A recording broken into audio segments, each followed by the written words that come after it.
दोस्तों, आज की कहानी है सुंदर बीवी को मिला आवारा पति। कहानी अगर पसंद आए तो वीडियो को लाइक और सब्सक्राइब जरूर करना। अम्मा की नज़रों में शारीरिक सुंदरता का कोई मोल नहीं था, इसलिए उन्होंने बेटे राज के लिए अंजू जैसी साधारण लड़की को चुना। खाने का डिब्बा और कपड़ों का बैग उठाए हुए अंजू ने तेज कदमों से अस्पताल का बरामदा पार किया। वह जल्द से जल्द अम्मा के पास पहुंचना चाहती थी। उसकी सास, जिन्हें वह प्यार से अम्मा कहकर बुलाती थी, अस्पताल के आईसीयू में पड़ी जिंदगी और मौत से जूझ रही थी। 1 साल पहले उन्हें कैंसर हुआ था और धीरे धीरे वह उनके पूरे शरीर को ही खोखला बना गया था। अब तो डॉक्टरों ने भी उम्मीद छोड़ दी थी। आज जब वह डॉक्टर वर्मा से मिली तो वह बोले, आप रोगी को घर ले जा सकती हैं। जितनी सांसें बाकी हैं उन्हें आराम से लेने दो। पापा मानने को तैयार नहीं थे। वह बोले, डॉक्टर साहब आप इनका इलाज जारी रखें, शायद कोई चमत्कार हो ही जाए। अब किसी चमत्कार की आशा नहीं है। डॉक्टर वर्मा बोले, लाइफ सपोर्ट सिस्टम उतारते ही शायद उन्हें अपनी तकलीफों से मुक्ति मिल जाए। पिछले 2 माह में अम्मा का अस्पताल का यह चौथा चक्कर था। हर बार उन्हें आईसीयू में भर्ती किया जाता और 3 से 4 दिन बाद उन्हें घर लौटा दिया जाता। डॉक्टर के कहने पर अम्मा की फिर से घर लौटने की व्यवस्था की गई, लेकिन इस बार रास्ते में ही अम्मा के प्राण निकल गए। घर आने पर अम्मा के शव की अंतिम यात्रा की तैयारी शुरू हुई। वह सुहागन थी, इसलिए उनके शव को दुल्हन की तरह सजाया गया। अंजू ने अम्मा के खूबसूरत चेहरे का इतना श्रृंगार किया कि सब देखते ही रह गए। अंजू जानती थी कि अम्मा को सजना संवरना कितना अच्छा लगता था। वह अपने रूप के प्रति हमेशा ही सजग रहती थी। बीमारी की अवस्था में भी उन्हें अपने चेहरे की बहुत चिंता रहती थी। उस दिन तो हद ही हो गई जब अम्मा को 4 दिन तक अस्पताल में रहना पड़ा था।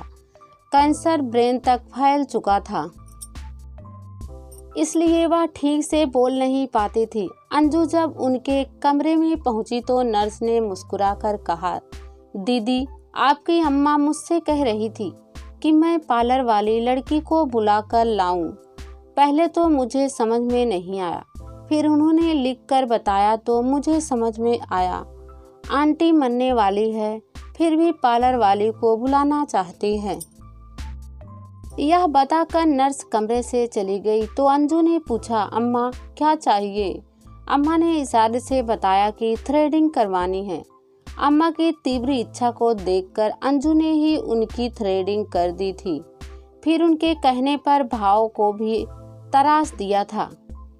एक संतोष की आभा उनके चेहरे पर फैल गई थी और थक कर वह सो गई थी। नर्स जब दोबारा आई तो उसने अम्मा के चेहरे को देखा और मुस्कुरा दी। उसने पहले तो अम्मा को गौर से देखा, फिर एक भरपूर नज़र अंजू पर डालकर बोली, दीदी, आपकी लव मैरिज हुई थी क्या? नहीं, ऐसा नहीं हो सकता। नर्स बोली, अम्मा तो इतनी गोरी और सुंदर है, फिर आप जैसी साउथ इंडिया लगने वाली लड़की को उन्होंने कैसे अपनी बहू बनाया? ऐसे प्रश्न का सामना अंजू अब तक हजारों बार कर चुकी थी। सास बहू की जोड़ी को एक साथ जिस किसी ने देखा, उसने ही यह प्रश्न किया कि क्या उसका प्रेम विवाह था। यह तो आज तक अंजू भी नहीं जान पाई थी कि अम्मा ने उसे अपने बेटे राज के लिए कैसे पसंद कर लिया था। जितना धमकता हुआ रूप अम्मा का था, वैसे ही राज का भी था, यानी राज अम्मा की प्रतिमूर्ति था।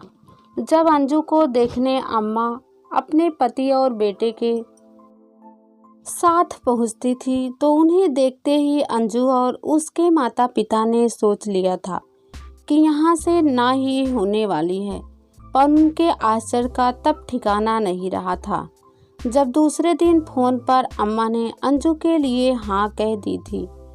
अम्मा कुंडली के मिलान पर भरोसा रखती थी और परिवार के ज्योतिषी ने अम्मा को इतना भरोसा दिला दिया था कि अंजू के साथ राज की कुंडली मिल रही है। लड़की परिवार के लिए शुभ है। अंजू कुंडली में विश्वास नहीं रखती। हाँ, कर्तव्य पालन की भावना उसके मन में कूट कूट कर भरी थी, इसलिए वह अम्मा के लिए उनकी बेटी भी थी, बहू भी और सहेली भी। सच है कि दोनों ही एक दूसरे की पूरक बन गई थी। उनके मधुर संबंधों के कारण परिवार में हमेशा ही खुशहाली रही। अम्मा के रूप को देखकर अंजू के मन में कभी भी ईर्ष्या उत्पन्न नहीं हुई थी। कहीं पार्टी में जाना होता तो अम्मा अंजू की सलाह से ही तैयार होती और अंजू को भी उनको सजाने में बड़ा आनंद आता था। अंजू खुद भी बहुत अच्छी तरह से तैयार होती थी। उसकी सजावट में सादगी का समावेश होता था। अंजू की सरलता, सौम्यता और आत्मविश्वास से भरा व्यवहार जल्दी ही सबको अपनी ओर खींच लेता था। प्यार में भी अंजू ने अपनी सेवा से अम्मा को वशीभूत कर रहा था। जब जब अम्मा को कोई कष्ट हुआ तब तब अंजू ने तन मन से उनकी सेवा की। 10 साल पहले जब अम्मा का पाँव टूट गया था और वह घर में कैदी बन गई थी, ऐसे में अंजू 3 सप्ताह तक जैसे अम्मा की परछाई ही बन गई थी। उन्हीं दिनों अम्मा एक दिन बहुत भावुक हो गई और उनकी आंखों में अंजू ने पहली बार आंसू देखे थे। उनको दुखी देखकर अंजू ने पूछा था, अम्मा क्या बात है? क्या मुझसे कोई गलती हो गई है? नहीं नहीं, तेरी जैसी लड़की से कोई गलती हो ही नहीं सकती है। मैं तो अपने बीते दिनों को याद करके रो रही हूँ। अम्मा, जितने सुंदर आपके पति हैं उतना ही सुंदर और आज्ञाकारी आपका बेटा भी है। घर में कोई आर्थिक तंगी भी नहीं है, फिर आपके जीवन में दुख कैसे आया? अंजू, दूर के ढोल सुहाने लगते हैं, यह कहावत तो तुमने भी सुनी होगी। मेरी ओर देखकर सभी सोचते हैं कि मैं सबसे सुखी औरत हूँ। मेरे पास सब कुछ है, शोहरत है, पैसा है और एक भरपूर परिवार भी है। अम्मा, साफ साफ बताओ ना, क्या बात है? आज तेरे सामने ही मैंने अपना दिल खोला है। इस राज को राज ही बना रहने देना। हाँ अम्मा, आप बताओ, यह राज मेरे दिल में दफन हो जाएगा। जानना चाहती हो तो सुन। राज के पापा की बहुत सारी महिला दोस्त हैं, जिन पर मैं तन और धन दोनों से ही न्यौछावर रहते हैं। आप जैसी सुंदर पत्नी के होते हुए भी। हैरानी से बोली, हाँ, मेरे रूप भी उस आवारा इंसान को बांध नहीं पाया। यही मेरी तकदीर है। आपको कैसे पता लगा? खुद उन्होंने ही बताया। शादी के 2 साल बाद जब एक रात बहुत देर से घर लौटे तो पूछने पर बोले, राज की माँ, औरतें मेरी कमजोरी है, पर तुम्हें कभी कोई कमी नहीं आएगी। लड़ने झगड़ने या धमकियाँ देने के बदले यदि तुम इस सच को स्वीकार कर लोगी तो इसी में हम दोनों की भलाई है। और जल्दी ही यह सच्चाई मुझे समझ में आ गई। मैंने अपने इस दुख को कभी दुनिया के सामने जाहिर नहीं किया। आज पहली बार तुमको बता रही हूँ। मैं उसी दिन समझ गई थी कि शारीरिक सुंदरता महत्वपूर्ण नहीं है। इसलिए जब तुम्हें देखा तो न जाने तुम्हारे साधारण रंग रूप ने भी मुझे इतना प्रभावित किया कि मैं तुझे बहू बनाकर घर ले आई। राज भी इस सच को शायद जानता है, इसलिए उसने भी तुम्हें स्वीकार कर लिया।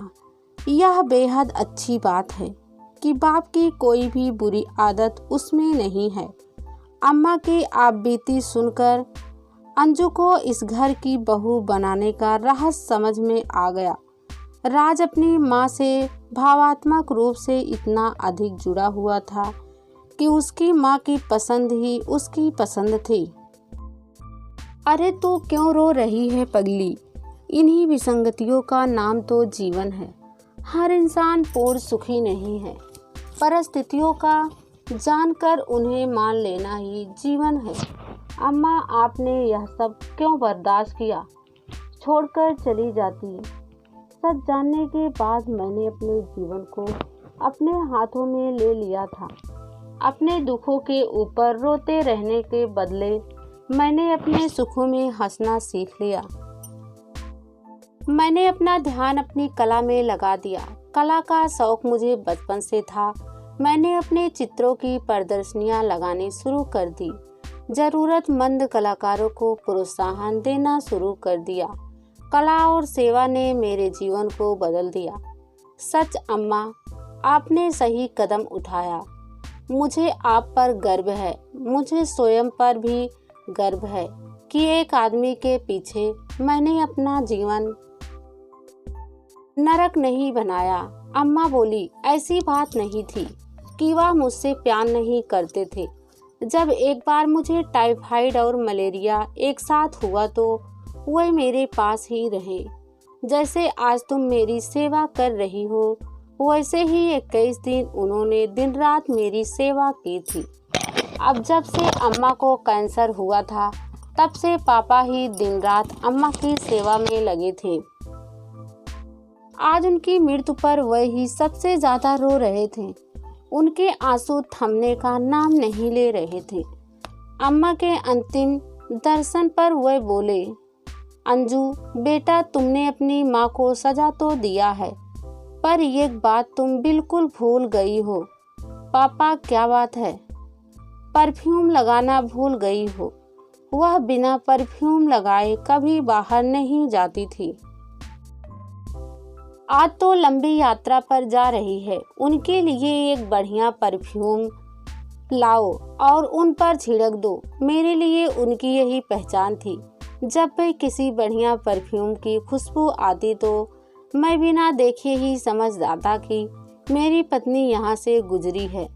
आज भी जब वह जाए तो बढ़िया परफ्यूम की खुशबू मुझ तक पहुँचे। मैं इसी महक के सहारे बाकी के बचे हुए दिन निकाल लूंगा। इतना कहकर पापा फपक फपक कर रो पड़े। अंजू ने परफ्यूम की सारी शीशी अम्मा के शव पर छिड़क दी और 4 लोग उनकी अर्थी को उठाकर अंतिम मुकाम की ओर बढ़ चले।